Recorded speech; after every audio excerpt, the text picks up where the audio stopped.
Hello, Assalamu alaikum. How are you? I hope so. You are fine. Welcome to my YouTube channel English Notes. Today we discuss about the Orientalism. What is Orientalism? तो आज हम discuss करने जा रहे हैं कि Orientalism क्या है.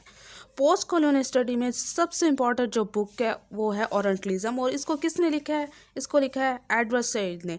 और इसमें मैं आपको आज इसकी हिस्ट्री और उसके रिलेटेड बताऊंगी कि आप इसके आइडिया को कनेक्ट कर पाओगे इसके साथ। तो जो पोस्ट कॉलोनियल स्टडी है उनमें से सबसे इम्पॉर्टेंट वर्क है जो कि एडवर्ड सईद ने लिखा है। और आपको एक चीज़ स्पेशली ध्यान में रखनी होगी कि जो एडवर्ड है उसने माइंड में अपने मिडल ईस्ट की कंट्रीज़ को रख के ये बुक लिखी, जैसे कि मिडल ईस्ट की countries for example Egypt, Iran, Turkey, Saudi Arabia, Iraq, Israel, फ़लस्तीन, और ये सब मिडल ईस्ट की कंट्रीज़ हैं और इनके पर्सपेक्टिव से उन्होंने बुक लिखी।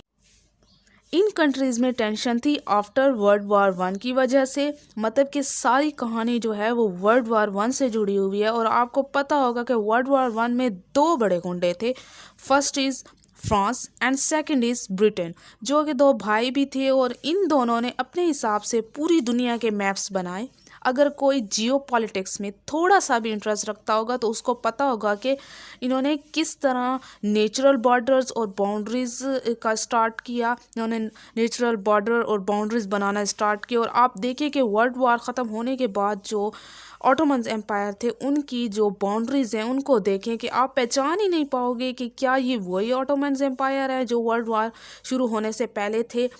अच्छा, तो क्या होता है कि जब एक कंट्रीज़ के लोगों को अननेचुरली बॉर्डर के बनाकर उनको बांटा जाता है, उनको डिवाइड किया जाता है, तो उनके कल्चर पर एक नेगेटिव असर होता है। और ये नेगेटिव असर कैसे होता है?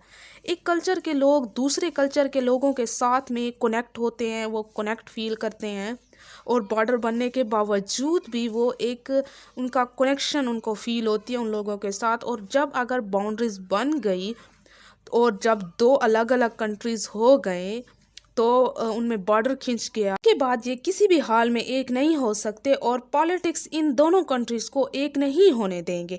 चाहे उनमें कल्चर कितना ही मैच करता हो तो वो जो पॉलिटिक्स हैं वो नहीं चाहेंगे कि ये दोबारा एक हो। लेकिन जो एक नेशनलिज्म के नाम की चीज़ थी ना, वो उस वक्त उस वजह से उनमें आपस में एक टेंशन पैदा हो गई थी, और कुछ जो रिलीजियस टेंशन्स भी थी और कुछ नेशनलिज्म की भी टेंशन थी, और आपस में जो इनके कल्चर्स मैच कर रहे थे उसकी वजह से भी ये आपस में एक कनेक्ट फील कर रहे थे। और ये एक एग्रीमेंट हुआ था ब्रिटेन और फ्रांस के दरमियान एक राजदारी के साथ, सीक्रेटली के साथ, कि किसी को पता भी ना चला कि उनका जो ये एग्रीमेंट हुआ है ये किस तरह हुआ है।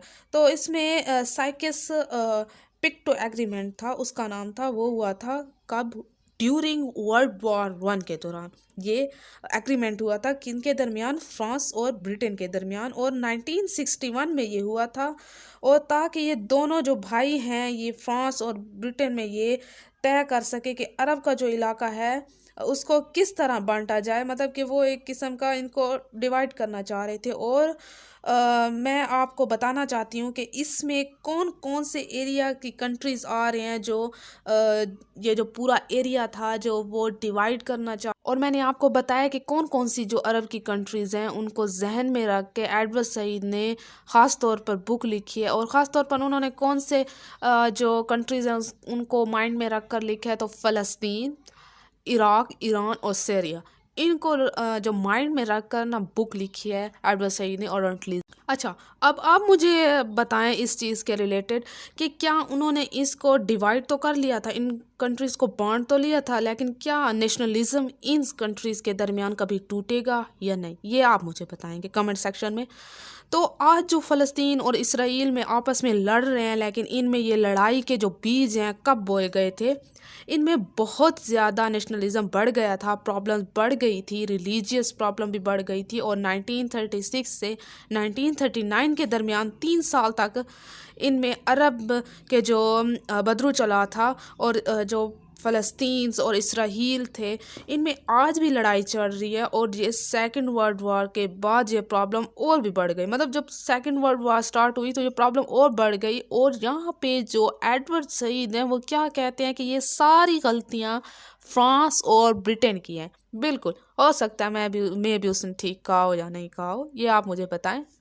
جو رائٹر ہیں ایڈورڈ سعید، انہوں نے اپنے لائف ٹائم میں دیکھا ہوگا ان سب پرابلم کو، تبھی انہوں نے یہ بک میں لکھا، اور انٹرنیشنل لیول پہ جو ایک کوشش کی گئی تھی کہ عرب اور یہودیوں کے درمیان امن بنا رہے، لیکن لڑائی رکی نہیں۔ 1948 میں لڑائی سٹارٹ ہوئی اور 1967 میں پھر لڑائی سٹارٹ ہوئی جو 6 دن تک چلی، اور ان دونوں کے درمیان لڑائی ایک زمین کے ٹکڑے پر قبضہ کرنے کے لیے تھی اور اپنا حق بنانے کے لیے تھی، اور اسرائیل کو تو ملک بھی وہ ایک مان نہیں رہے تھے، کنٹری بھی ایکسیپٹ نہیں کر رہے تھے کہ وہ ایک کنٹری ہے، اس کو یہ بھی نہیں مان رہے تھے۔ اور دنیا کے سامنے 1976 میں ایک بک آئی سامنے جس کا نام تھا اورینٹلزم۔ اور اچھا، ایران اور عراق میں جب لڑائی شروع ہوئی تھی نا، تو اس طرح تب کی ہوئی غلطیاں آج بھی اثر انداز ہو رہی ہیں، مطلب کہ جو غلطیاں تھی پہلے کی ہسٹری کی، وہ آج بھی نظر انداز ہو رہی تھی، اور اس بک میں یہ صاف صاف دکھایا ہے اور بتایا گیا ہے کہ کس طرح کون سی غلطیاں کی گئی تھی ہسٹری میں اور ان کا کیا ایفیکٹ ہے آج بھی اور جو اس کرٹیسزم کے بعد جو ایڈورڈ سعید تھے، ان کی جو امیج تھی وہ کافی حد تک چینج ہوتی گئی، اور جو 11 سپتمبر 2001 کا جو حملہ ہوا تھا، اس کے بعد یہ کافی پہلے سے چلی آ رہی تھی، مطلب کہ یہ کرٹیسزم، لیکن اس کے بعد یہ زیادہ بڑھ گئی تھی۔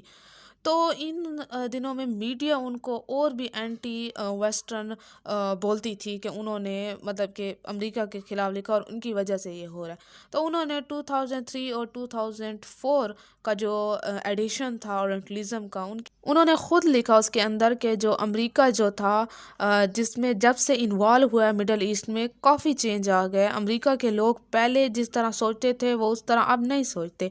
جو امریکی لوگ ہیں اب وہ اور ہم یہ سوچتے ہیں کہ ہم الگ ہیں اور وہ الگ ہیں، کیونکہ ایڈورڈ کی سوچ کا جو مذاق بنایا گیا تھا، اور ان کو یہ لگتا تھا کہ وہ ان کو بدنام کرنے میں لگی ہوئی تھی، یا امریکہ کے یہ لوگ سمجھتے تھے کہ ایڈورڈ سعید کی لکھی ہوئی بات ان کو بدنام کری ہے، وہ اینٹی ویسٹرن ہے۔